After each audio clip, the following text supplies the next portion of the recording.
Amin. Ya, pesan Tuhan di minggu ini adalah janganlah takut. Diambil dari Yesaya pasal 41 ayat 13. Bapak Gembala sudah jelaskan, takut itu sebetulnya baik.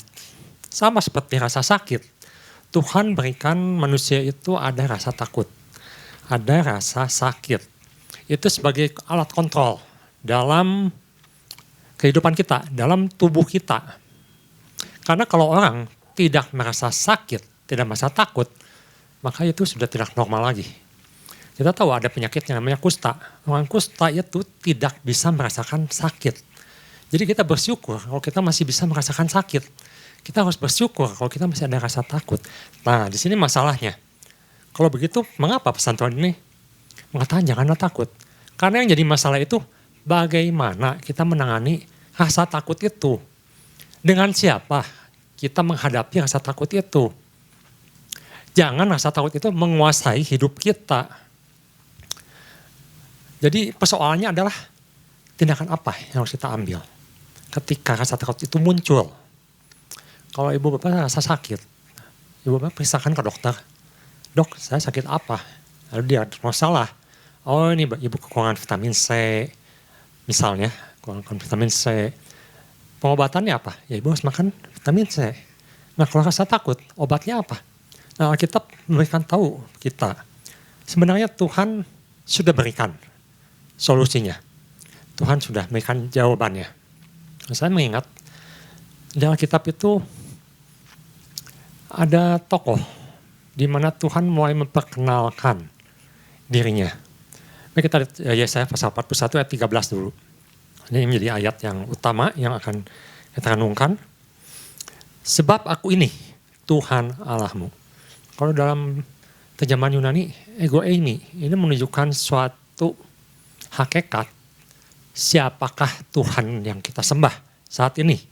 Siapakah Tuhan kita? Karena kalau kita tidak kenal Tuhan kita sendiri, kita tidak akan pernah tahu. Kedua, kita tidak akan pernah kuat. Ketiga, kita tidak akan pernah tahu bagaimana kita harus menghadapinya, dengan siapa kita harus menghadapinya. Jadi titik ini sangat penting ketika Tuhan berkali-kali mengatakan jangan takut. Ini aku. Ini aku. Dan Yesus pun selalu mengatakan jangan takut. Ini aku. Tuhan Allahmu memegang tangan kananmu dan berkata padamu, janganlah takut, akulah yang menolong engkau. Nah, kalau dilihat di ayat ke-8, di situ katakan, tetapi engkau, hai Israel, hambaku, hai Yakub, yang telah kupilih keturunan Abraham yang kukasihi. Apakah saat orang Israel mendapatkan firman ini, mereka tidak kenal atau tidak tahu Tuhan? Tahu. Tapi mengapa ditulis kembali? Itu untuk mengingatkan siapakah Tuhan yang mereka sembah. Nah, ini juga sama. Karena Tuhan yang kita sembah ini asal usulnya yang kita ketahui sama. Siapakah Tuhan kita? Di Yesaya pasal 4 ayat 8 disebutkan, hai Yakub yang telah kupilih keturunan Abraham. Disebut ada Abraham. Tuhan yang kita sembah memperkenalkan dirinya kepada Abraham, yang kita kenal dengan Bapa orang beriman. Nah, kita tahu, dalam kehidupan keimanan Abraham, dia pun pernah mengalami yang namanya rasa takut. Abraham waktu itu sudah berumur 100 tahun, Sarah sudah 90 tahun, belum punya anak. Maka Abraham mulai bebenah. Dia panggil orang kepercayaannya, dia katakan, mungkin suatu hari semua akan jadi milik kamu. Kenapa? Karena aku tidak punya keturunan, tidak punya anak. Sarah itu mandul. Dan di situ, karena ada rasa takut ini, Sarah mengambil satu tindakan. Suatu yang sangat logis tindakannya. Tindakannya sangat masuk akal. Sarah berkata, aku punya pembantu, pelayan dari Mesir yang aku dapatkan mungkin waktu dia di Mesir waktu itu ya. Aku punya nih bujang kepercayaan, punya pelayan. Udah, hampirilah dia. Nanti kan anakmu juga, keturunanmu juga. Maka lahirlah Ismail.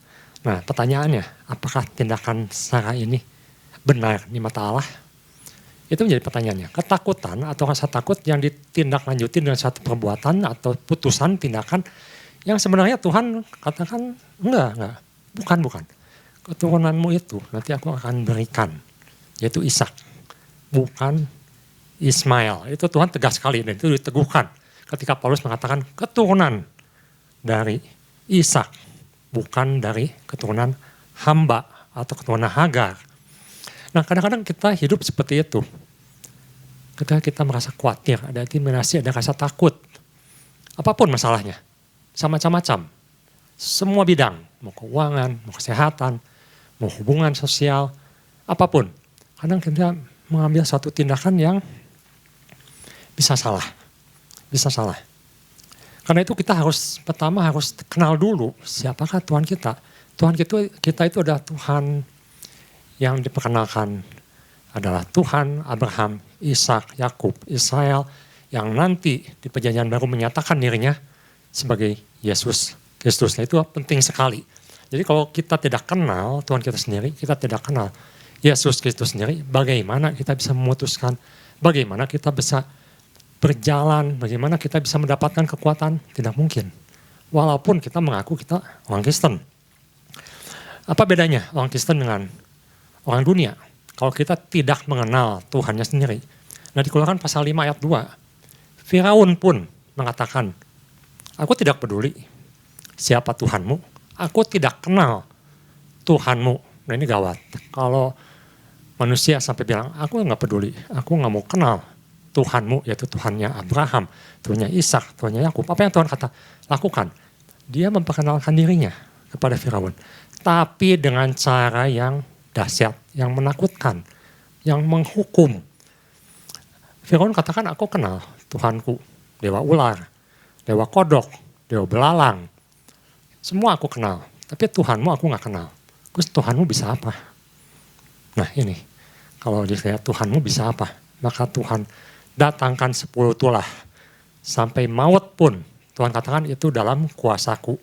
Makanya Paulus di Athena, di Kisah Rasul 17 ayat 23, dicatat saja. Dikatakan ketika dia di Athena, dia melihat orang-orang itu begitu religius.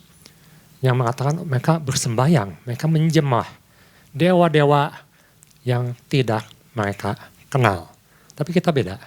Karena Paulus katakan, aku menyembah Tuhan yang aku kenal. Kamu menyembah Tuhan yang tidak kamu kenal. Tapi aku menyembah Tuhan yang aku kenal. Nah, yang menjadi pertanyaan, apakah kita mengenal Tuhan yang kita sembah? Nah, itu jadi yang sangat penting. Nah, itulah yang disebut dengan ego eimi. Aku adalah aku, Tuhan yang diperkenalkan, yang memperkenalkan dirinya kepada Musa juga. Nah, ini sudah dibahas oleh Pak Gembala. Nah, pagi hari ini saya berikan beberapa poin, ada 2 poin. Yang pertama, diambil dari ayat yang sama di Yesaya pasal 41 ayat 13. Penekanannya adalah, sebab aku ini Tuhan Allah yang kita sembah, Tuhannya Abraham, Tuhannya Ishak, Tuhannya Yakub. Yesus Kristus yang kita kenal sebagai Tuhan dan Raja, memegang tangan kanan kita dan berkata pada kita, janganlah takut, aku yang akan, atau aku yang menolong saya. Nah, kita katakan, ganti katanya mu-nya dengan saya. Sebab aku ini Tuhan Allahmu, memegang tangan kanan saya dan berkata pada saya, jangan takut, akulah yang menolong, Tuhanlah yang menolong saya. Jadi yang poin pertama, berikan tangan kanan kita agar mau dipegang. Tangan kanan, apa sih tangan kanan? Kalau kita pelajari, suatu kebudayaan atau suatu bentuk sastra yang ditulis di Alkitab, ketika orang Ibrani atau orang Yahudi menuliskan kitab-kitabnya, tangan kanan itu melambangkan suatu kekuatan. Jadi kan mungkin ada yang kidal, ya ini suatu bahasa yang menunjukkan kalau tangan kanan itu adalah tangan yang dominan, tangan yang kuat yang biasa kita pakai untuk apa? Untuk bekerja, untuk berperang, untuk melakukan sesuatu yang menunjukkan suatu di mana kita bisa melakukan dengan kekuatan atau ada suatu lambang yang penting. Nah Tuhan katakan, aku Tuhan Allahmu memegang tangan kananmu. Apa ya artinya memegang tangan kanan? Nanti kita akan pelajari. Yang menjadi pertanyaan adalah, kalau Tuhan mau memegang tangan kanan kita, di mana kita berikan tangan kanan kita untuk boleh dipegang, dipimpin, dibimbing, seperti seorang ayah menuntun anaknya yang masih kecil, di mana anak itu merasa aman, merasa tenang, dan juga mau dituntun. Pertanyaannya, apakah kita mau memberikan tangan kanan kita, tangan yang seharusnya menjadi kebanggaan kita, kekuatan kita, diberikan kepada Tuhan, untuk Tuhan tuntun, untuk Tuhan bimbing. Karena ketika ada badai, satu hari murid-muridnya sedang di laut dan mereka susah payah mendayung semalaman, itu pesan beberapa waktu yang lalu kita dapatkan, Tuhan katakan, tenanglah, ini aku. Tentunya yang sering kita fokuskan badainya yang berhenti. Kita semua kan inginnya begitu. Kalau ada masalah, inginnya masalahnya yang hilang. Tapi Tuhan katakan, ini aku, tenanglah. Yang tenang siapa? Badainya tenang, kitanya juga harus tenang. Kenapa kita harus tenang? Karena kalau kita tidak tenang, kita akan cenderung melakukan sesuatu yang salah. Orang yang tidak tenang, sulit untuk mengambil keputusan yang tepat. Tuhan tidak mau hal itu terjadi. Tuhan katakan, tenang. Ini aku masih di sini. Aku punya cara. Aku yang akan mengendalikan segala sesuatunya. Aku masih punya otoritas untuk menyelesaikan segalanya. Tugas kita adalah tenang di dalam Tuhan dulu. Itu yang Tuhan inginkan. Dan memberikan tangan kanan kita untuk Tuhan pimpin. Ada beberapa kriteria yang perlu kita tahu bagaimana seorang murid itu mau dituntun oleh Tuhannya atau Tuhan Yesus. Mari kita lihat, kita lewat saja ayatnya. Saya sebutkan di Matius pasal 16 ayat 24 disebutkan bahwa seorang yang menunjukkan bahwa dia mau dituntun atau menyerahkan tangan kanannya, Tuhan katakan dia harus menyangkal diri. Pertama dia harus menyangkal diri. Menyangkal diri itu artinya harus mengakui kalau kita itu tidak sanggup. Harus mau menyerahkan diri untuk sepenuhnya dipimpin Tuhan. Memikul salib. Memikul salib itu artinya bukan masalahnya yang dihapuskan. Masalah itu ada. Tuhan ingin kita melihat masalah itu ada. Ini suatu kenyataan. Badai itu ada. Tuhan ingin kita lewati badai itu. Pikul salib. Mungkin banyak orang yang lebih menekankan ke masalah penganiayaan. Sebagai anak Tuhan kita suka atau sering diintimidasi. Ketika kita melakukan satu kebenaran firman Tuhan, kita berhadapan dengan tekanan. Mau kompromi atau mau tetap taat pada firman Tuhan. Pikul salib. Tuhan meminta kita pakem pada firman Tuhan. Dan mengikut aku. Mengikut aku artinya Tuhan yang arahkan. Tuhan yang pimpin. Tuhan yang pegang. Kita ikut. Nah itu yang menjadi kriteria yang disebut murid yang mau dituntun oleh Tuhan. Dan kita harus tahu prioritas. Di Lukas pasal 14 ayat 26, Tuhan katakan, aku prioritas. Yesus yang utama. Saya akan bacakan sahabat ya. Jikalau seorang datang kepadaku dan ia tidak membenci bapaknya, ibunya, istrinya, anak-anaknya, saudara-saudaranya, laki-laki atau perempuan, bahkan nyawanya sendiri, ia tidak dapat menjadi muridku. Maksudnya di sini, kita jangan menekankan masalah misalnya. Kok ini kan harus membenci, sebenarnya bukan. Maksudnya, Yesus itu adalah yang paling utama. Ketika masalah datang, jangan lihat masalah yang utama, tapi kita harus fokuskan diri kita kepada Tuhan sebagai sesuatu yang utama, suatu hubungan yang lebih penting. Hubungan kita dengan Tuhan itu lebih penting. Baru kita bisa melihat masalah dengan lebih jelas. Dan di Mazmur pasal 139 ayat 23-24 dikatakan kita uji diri kita. Mau nggak dikoreksi? Ini ditulis oleh Daud. Kalau misalnya Daud yang nulis ini. Dia katakan, Tuhan ujilah aku. Tuhan ujilah aku, lihat apakah jalanku salah, jalanku serong. Dan Daud katakan, tuntun aku. Tuntun kemana? Ke jalan yang benar. Kembali lagi ke jalan yang benar. Mungkin aku salah. Mungkin selama ini aku ambil tindakan yang salah. Keputusan yang salah. Karena aku tidak mau dipimpin Tuhan. Sekarang aku mau kembali. Tuhan pegang aku. Tuntun aku kembali. Ke jalan yang benar. Yang menjadi keputusan Tuhan. Dan itu senada yang dituliskan di Mazmur 119 ayat ke-10.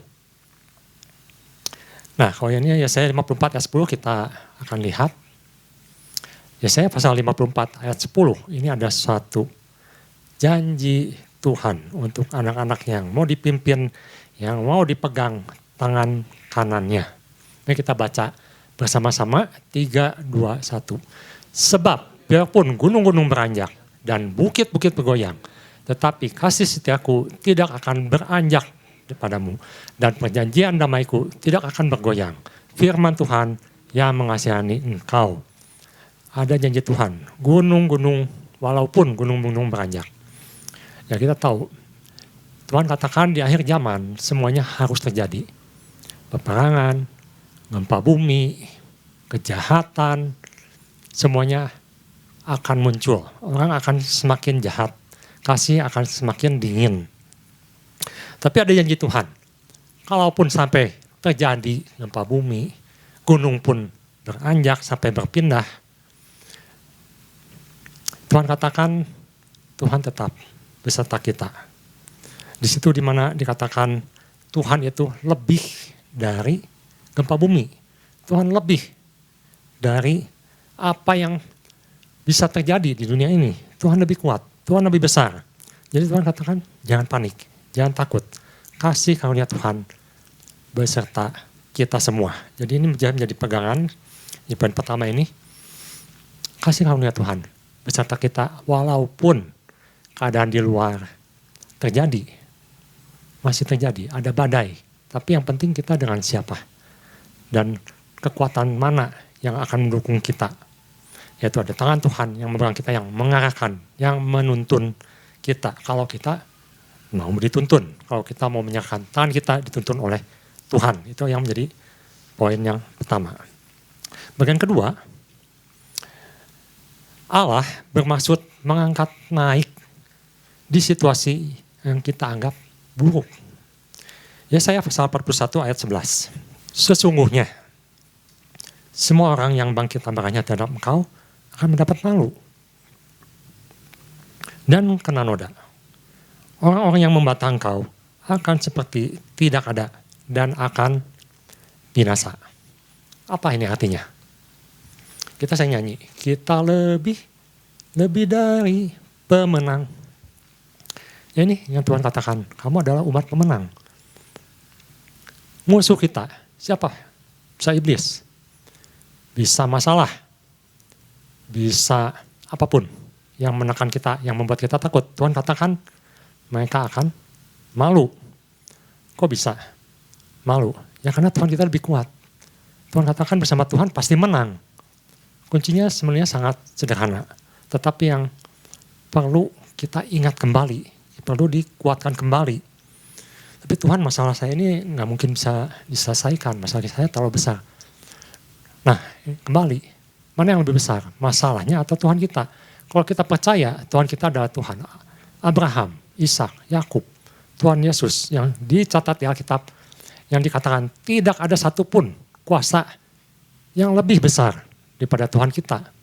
Ya, kita harus percaya dengan iman bahwa Tuhan kita adalah Allah yang dahsyat, yang lebih besar. Di mana Tuhan katakan musuh kita akan mendapat malu. Karena ada tangan yang kuat yang menyertai kita. Di ayat ke-20 dikatakan, Yesaya pasal 41 ayat 20, supaya semua orang, semua manusia melihat dan mengetahui. Melihat berarti ada satu kesaksian yang kita tunjukkan bahwa kita itu berjalan bersama Tuhan. Mengerti itu artinya mengakui benar. Tuhan yang orang percaya itu beda. Tuhan yang orang percaya itu dahsyat. Dan mereka akan mengakui. memperhatikan, bahkan mereka mulai melihat, bahkan mereka mulai tertarik. Saya juga pengen punya Tuhan seperti itu. Dan memahami bahwa tangan Tuhan yang membuat semuanya ini. Apa artinya tangan Tuhan yang membuat semuanya ini? Artinya bukan kita. Kita ini manusia lemah, manusia yang tidak berdaya, yang mungkin tidak bisa menghadapi situasi yang terjadi, badai yang terjadi. Kita tidak bisa, kita tidak sanggup. Tapi mereka akan melihat, kok beda? Kok dia bisa kuat?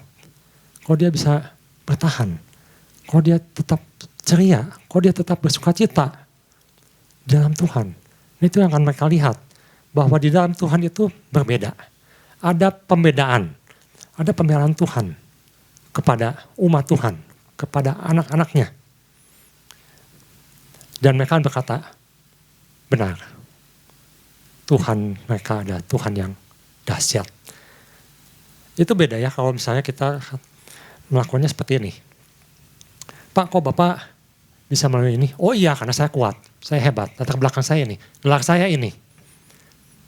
Siapa yang dibanggakan? Diri sendiri. Saya sanggup melakukannya. Tapi ya yang Tuhan katakan di sini, bukan kamu, aku. Ini aku. Jadi semua orang mengakui, Bapak kok orangnya lemah, Bapak itu gak punya apa-apa.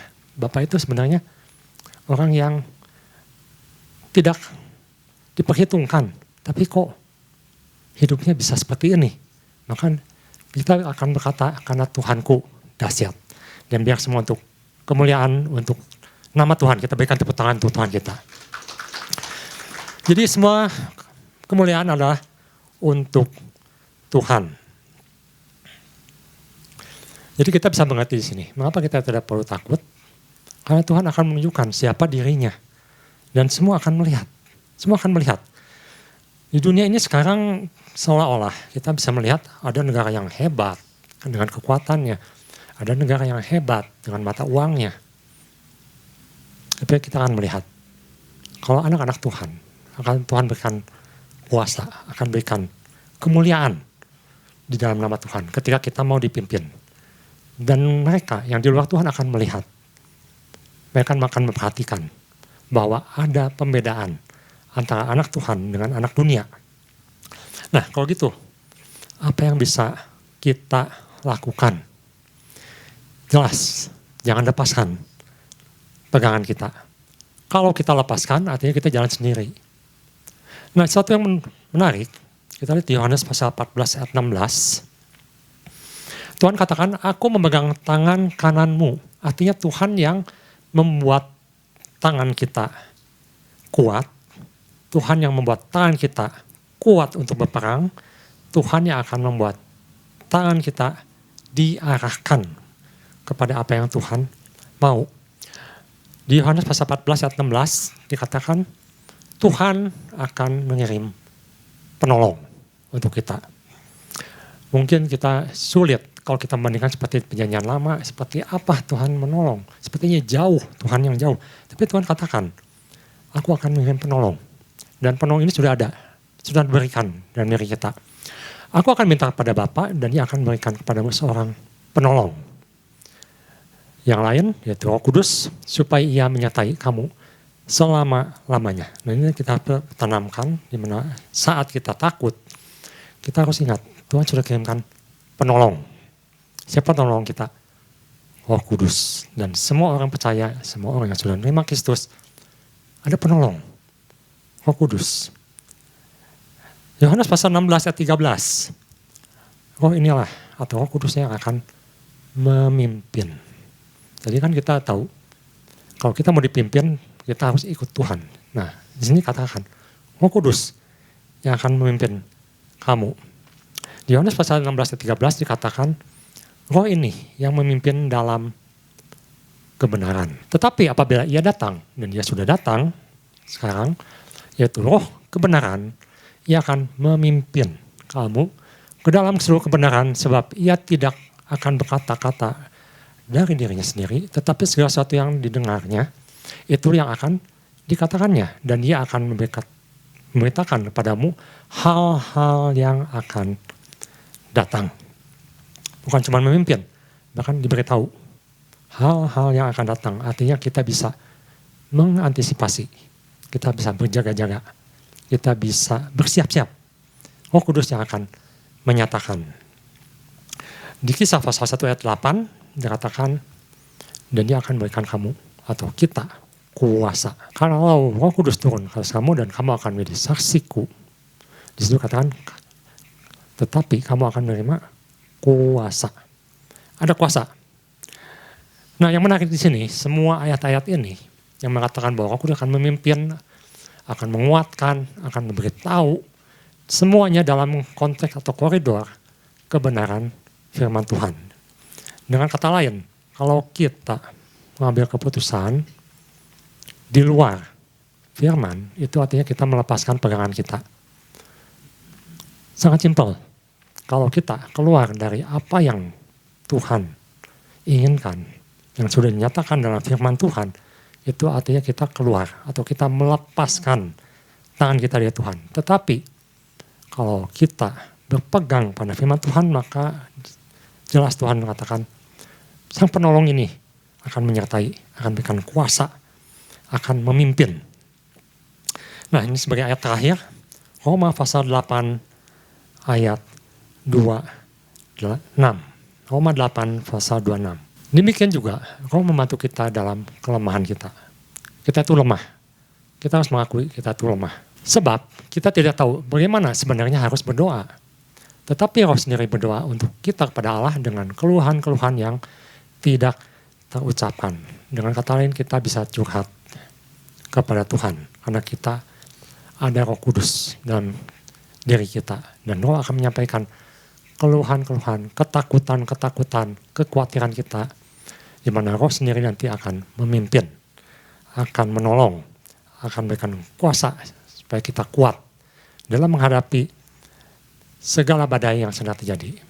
Jadi sekali lagi, melalui pesan ini saya tidak mendapatkan kalau Tuhan akan katakan badai ini akan dihilangkan, masalah ini akan hilang, selesai. Kita tenang, enak karena masalahnya hilang. Tapi yang saya dapatkan ketika merenungkan pesan yang Tuhan berikan, badai itu ada. Tapi kalau kita berjalan dengan Tuhan, dan Tuhan mengatakan, badai selesai, berhenti. Badai akan berhenti. Tapi yang Tuhan inginkan, kita berjalan bersama Tuhan. Yang Tuhan inginkan, kita mendengar pimpinan Tuhan. Yang Tuhan inginkan, kita tetap memegang tangan Tuhan. Kalau Tuhan yang memegang, itu satu jaminan. Tuhan tidak akan pernah melepaskan. Itu janji Tuhan di Alkitab. Bahkan Yesus mengatakan, apa yang sudah diberikan Bapa pada Yesus, tidak ada yang bisa ambil. Itu jaminan. Tapi kan masalahnya di kita. Kita mau terus, atau kita mau mulai lepaskan, mulai kompromi, mulai jalan sendiri. Nah, itu yang jadi masalah.